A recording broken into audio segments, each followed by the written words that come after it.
Olá a todos, bem-vindos ao Café com Journal e hoje faremos uma versão especial comentando os highlights do Congresso da American Heart Association que aconteceu em Chicago na semana passada e que a nossa equipe teve a honra de acompanhar e fazer a cobertura. Separamos para comentar 10 artigos que, ao nosso entendimento, tiveram maior repercussão científica e que terão maior impacto na prática clínica do cardiologista. Um tema que revolucionou a cardiologia nos últimos anos foi o surgimento da medicação sacubitril/valsartana, que deu luz a uma nova era no tratamento da insuficiência cardíaca. Mas a gente sabe que os estudos que validaram essa medicação incluíram apenas pacientes crônicos como uma opção ao IECA ou BRA, e nesse sentido foi apresentado o estudo Pioneer-HF, que parece mudar um pouco esse cenário. Não é isso, Bruna? Exatamente, Wagner. O estudo Pioneer-HF foi muito esperado nesse congresso justamente porque ele testou o sacubitril/valsartana num contexto em que essa medicação ainda não tinha sido avaliada, que é na insuficiência cardíaca aguda. A medicação foi introduzida em pacientes com insuficiência cardíaca descompensada, com fração de ejeção reduzida, durante a internação hospitalar e foi comparada com o enalapril em um curto segmento de 8 semanas.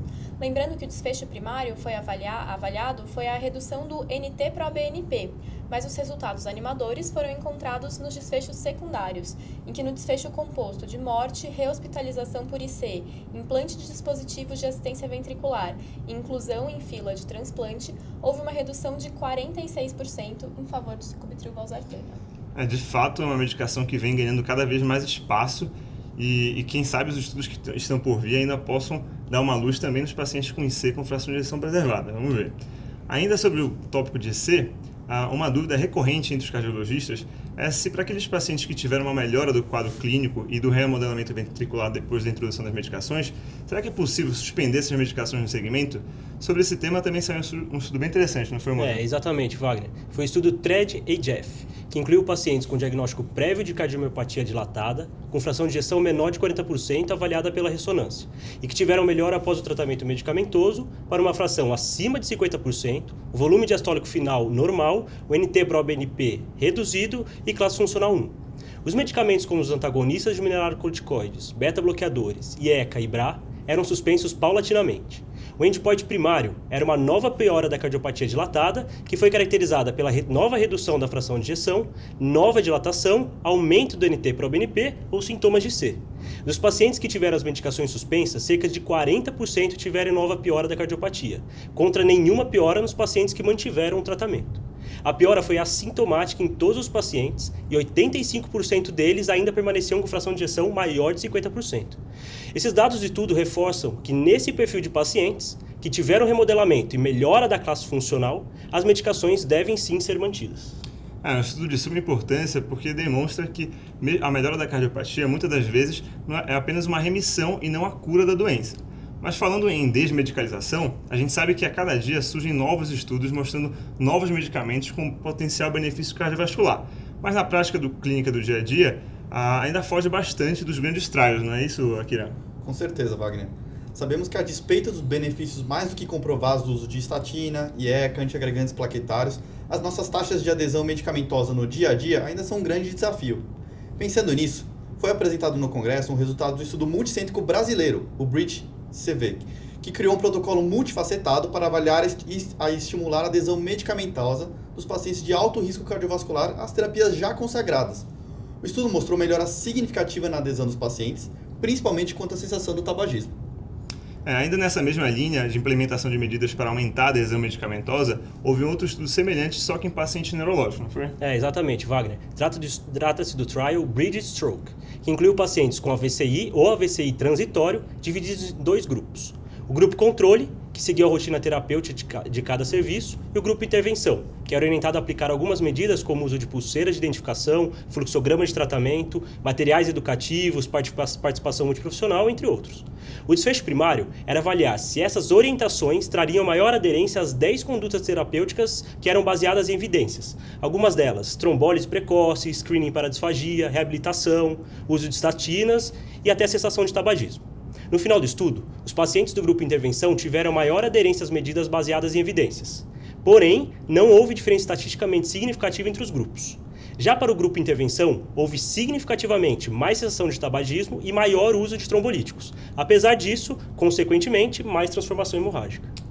A medicina baseada em evidência de fato trouxe uma melhora importante para o nosso arsenal diagnóstico e terapêutico. Porém, nem sempre o que é preconizado nos guidelines acaba efetivamente sendo aplicado beira-leito.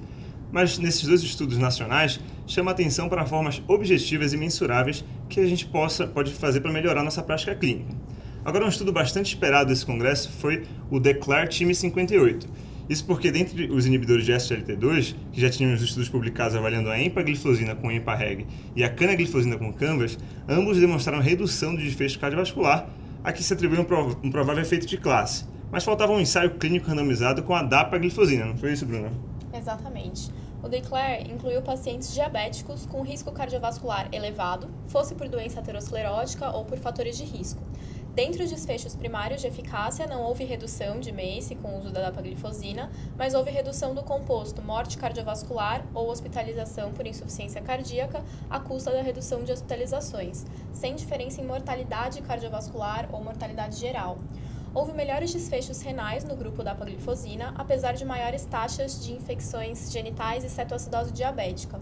Um fator que pode estar envolvido na diferença de resultados encontrados nesse estudo e no EMPA-REG, no qual houve redução de mortalidade, é o perfil de pacientes incluídos. Enquanto no EMPA-REG todos os pacientes tinham doença cardiovascular estabelecida, no DECLARE esse número correspondeu a 40% dos pacientes. Vemos que os inibidores de SGLT2 cada vez mais consolidam seu uso em pacientes com doença cardiovascular já estabelecida, mas as evidências ainda são parcas quanto ao benefício em desfechos cardiovasculares em pacientes em prevenção primária. Ainda falando sobre os inibidores de SGLT2, a gente sabe que a medicação da classe que mostrou maior benefício cardiovascular foi a empagliflozina, como a Bruna comentou agora. Mas o mecanismo responsável por esses achados e outros potenciais desse fármaco ainda estão sendo estudados, não foi, Akira? Exatamente. Como acabamos de ver, os outros inibidores de SGLT2 aparentemente não possuem o mesmo benefício mostrado com a empagliflozina. Para explorar mais os efeitos dessa medicação, foram apresentados estudos do EMPA-HEART, um estudo pequeno de 50 pacientes em cada braço, que avaliou os efeitos no remodelamento ventricular de pacientes diabéticos com doença coronariana sem disfunção ventricular.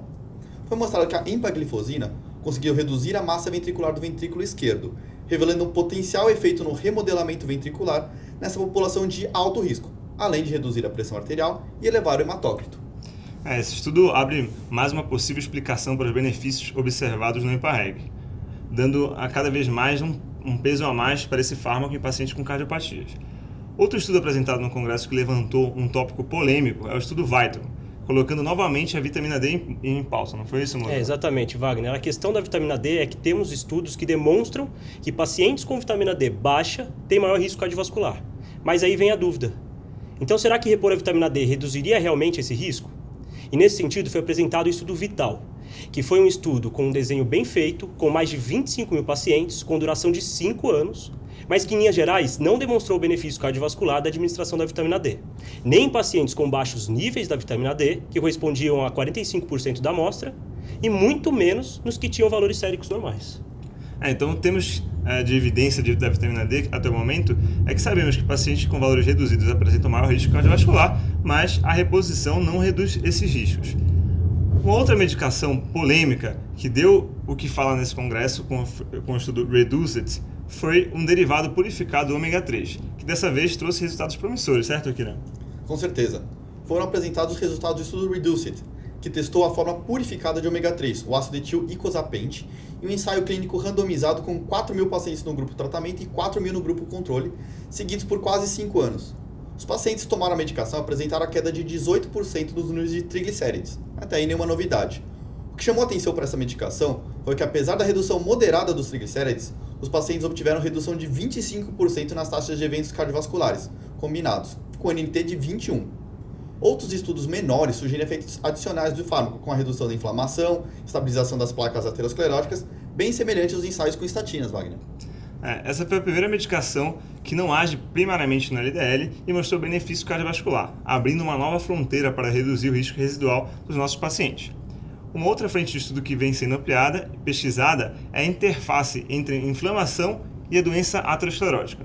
O estudo CANTOS já havia demonstrado que o canakinumab, um anticorpo monoclonal, foi capaz de reduzir eventos cardiovasculares, mas o alto custo do tratamento coloca em xeque a custo-efetividade dessa medicação.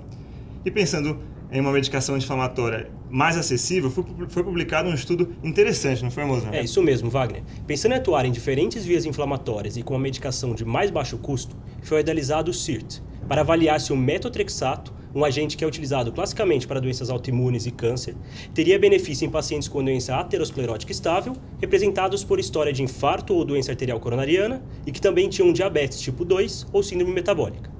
Diferentemente dos resultados animadores do CANTOS, o metotrexato em baixas doses, quando comparado ao placebo, não foi capaz de reduzir eventos cardiovasculares, além de não diminuir os níveis séricos de interleucinas e de proteína C reativa. Mesmo sendo um estudo neutro, traz muitos aprendizados nessa interface da inflamação e doença aterosclerótica que ainda tem muitos desdobramentos. Por fim, um estudo curioso, fora da rota tradicional dos estudos de cardiologia, tanto geograficamente porque foi feito na Índia, quanto na intervenção avaliada, foi o Yoga Care. Não foi isso, Bruna? Isso mesmo. É um estudo muito interessante porque sabemos que a reabilitação cardíaca recebe recomendação classe 1 em pacientes após infarto miocárdico, graças aos seus diversos benefícios. Mas apesar disso, na prática clínica, vemos dificuldade em implementá-la, especialmente devido aos altos custos e necessidade de equipe multidisciplinar para um programa bem estruturado. O estudo Yoga Care se propôs a avaliar uma forma alternativa de reabilitação.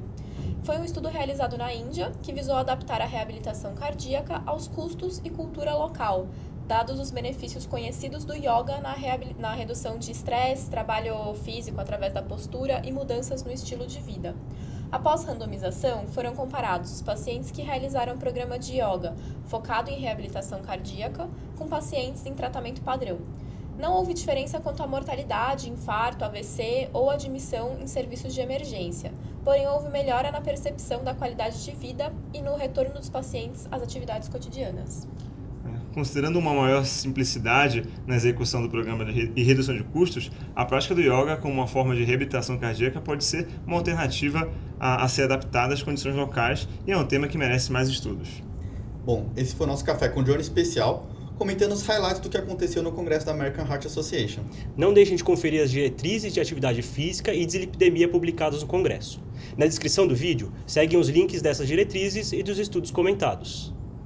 Até a próxima! Até a próxima.